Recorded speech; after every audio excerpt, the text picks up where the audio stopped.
Hello everybody, welcome back to SLP in Captivity. This is episode number 5, and I wanted to share with you a little game that I made up for one of my clients who I was working with at home. So this is a little game I call Hide the Shapes, or you can create really any game you want with it.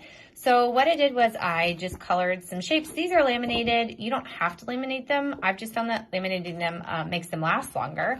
But I have all these shapes, and basically what I would do with my client is we could do lots of different things. So either I would hide the shapes and then my client would have to find them by me giving directions such as I put it on a shelf, I put it under a chair, I put it on the table, things like that to help work on prepositions.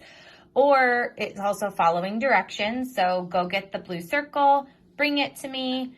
Get the blue circle, put it in my hand, get the blue circle, put it on the couch, all sorts of directions that you can give to kids to help them following multi-step directions.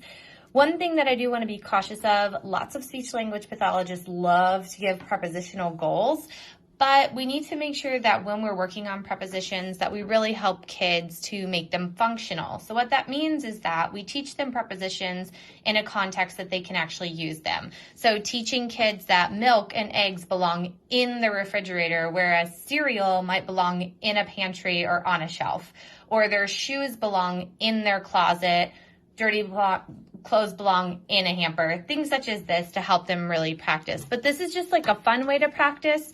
Additionally, you can just line them up across the room on the other side of the room and have them follow directions like walk slowly to the blue square or hop quickly to the green triangle. Obviously, it also targets shapes and colors, which is super helpful. You could have your kids draw these shapes, or you could draw these shapes, and if you have multiple kids, you can have them play with each other, hiding the shapes or creating their own games. So it doesn't have to be what I've suggested. You can use the shapes for other things as well. If you have a little at-home laminator, I would really suggest laminating them. It makes them really durable, and then the kids can actually jump on them as well. I've had kids jump on these, throw them, all sorts of fun games that we've come up with, but that's just one. Hide the shapes.